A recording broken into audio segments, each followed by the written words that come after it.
okay, it's about 9 months after my dedication, I began seeing demons on my altar at home.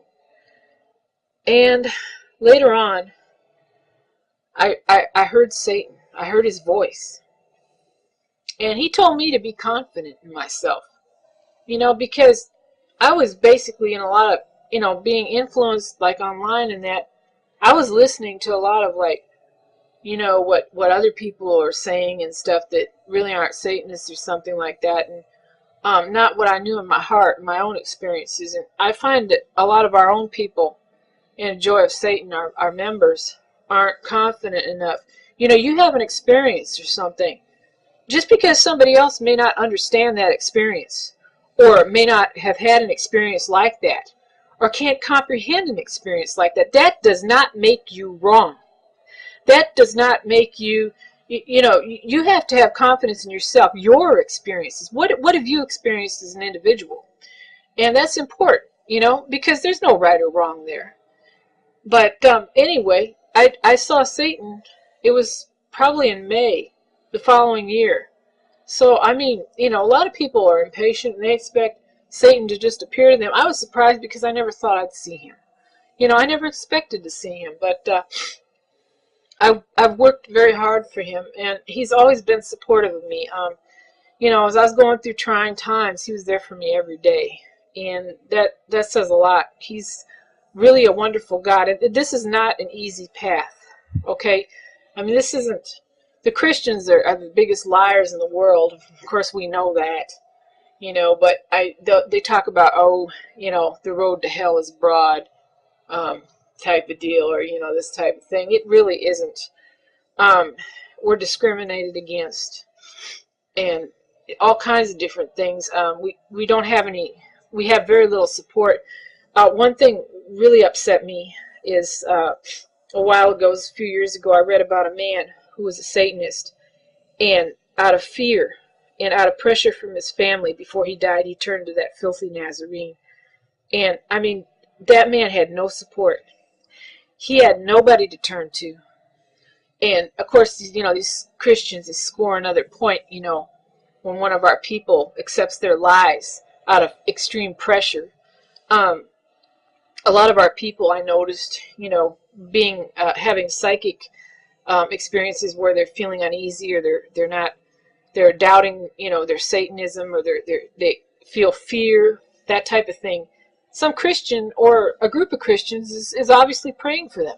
I caught several praying for me. I'm psychic, okay? I was born psychic, and I've always been open. I'm a natural medium, and it's one of the things Satan has written through me. I asked him to. Says, anytime, Father, you want to, write or speak through me, I'm here. That's what I'm here for you. But I can pick up other things, too, like these Christians and that. And I caught several of them praying for me. And I got up in their face about it. And I said, were you praying for me? And, well, And it's like, excuse me, ma'am.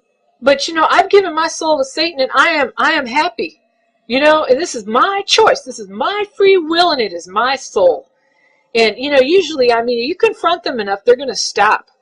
They don't have the spiritual openness to where they can figure something like that out, type of deal. I mean, how would they like it if we were continually dogging them? That type of thing. And eventually, it's probably going to happen because we are rapidly growing and we're gaining power. I mean, to the point where everything, they're going to realize that they're living a lie. And, nobody needs to be, we don't push our religion on anybody or try to psychically coerce somebody into accepting Satan. That's wrong. But I'm talking about, down the road, they're going to realize that they've been living a lie, and all their foundation, their support structures, the rug's going to be pulled out from under them.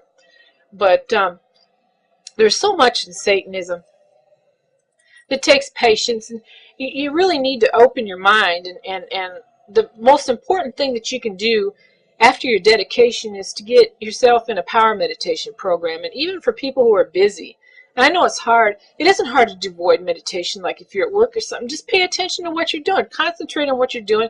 Block all your thoughts out and concentrate on your job for maybe 10 or 15 minutes every day. And you're going to find your mind's going to improve. Okay, anybody can do that, even kids in school.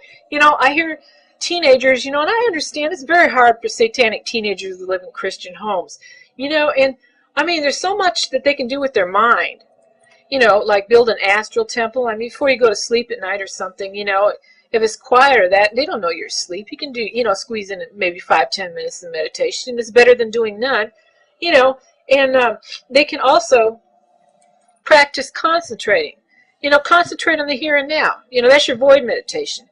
Other people have problems with, well, void meditation is very, very difficult where you just block out everything in your mind. You just go into a void. But there's different aspects of it. I mean, you focus on your third eye or focus on the feeling of your third eye. And most of us, when our third eye is open, we can feel it. I mean, there's a slight pressure there when you start meditating on it, and that's very normal. But there's so much in Satanism, and when we really, really want something and we really want to do something, Satan will show us how we can do it. He'll show us how we can improve ourselves. And Satan, he's our creator God. He is not threatened by his own creation. He is not threatened, to where, oh, we can't have any power type of thing. Satan is proud of us when we advance ourselves and when we grow and we become as the gods. And he's proud of his creation.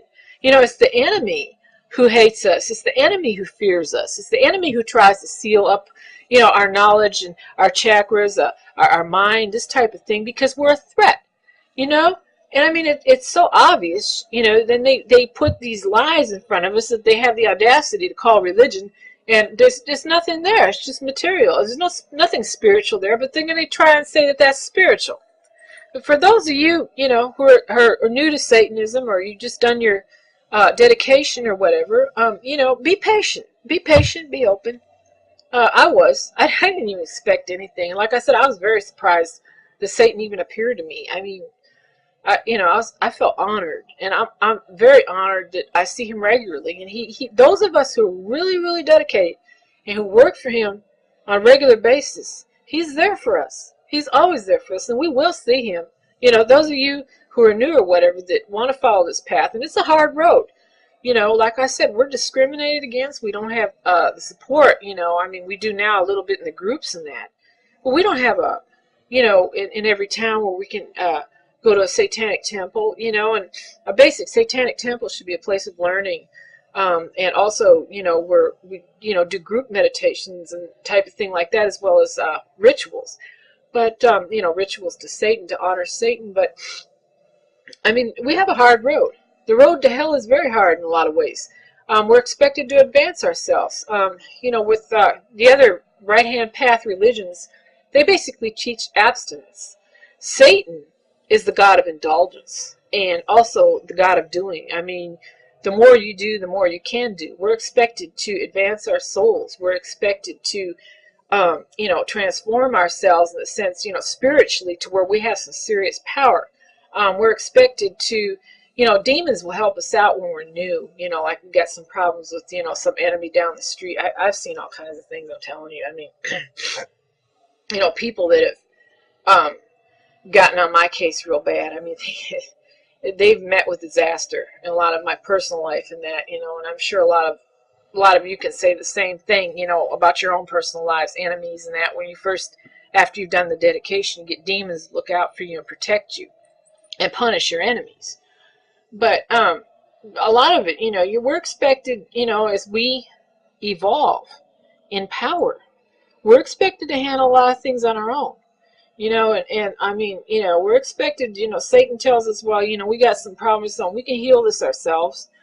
Or, we're having a problem with somebody, well, we can do a cursing ritual ourselves, and, and this type of thing. And it's like a good parent has their child grow, like they learn to tie their shoes, they learn to go to the toilet by themselves, learn to feed themselves, learn to dress themselves, learn to take care of themselves, learn to interact socially, grow up and become an adult.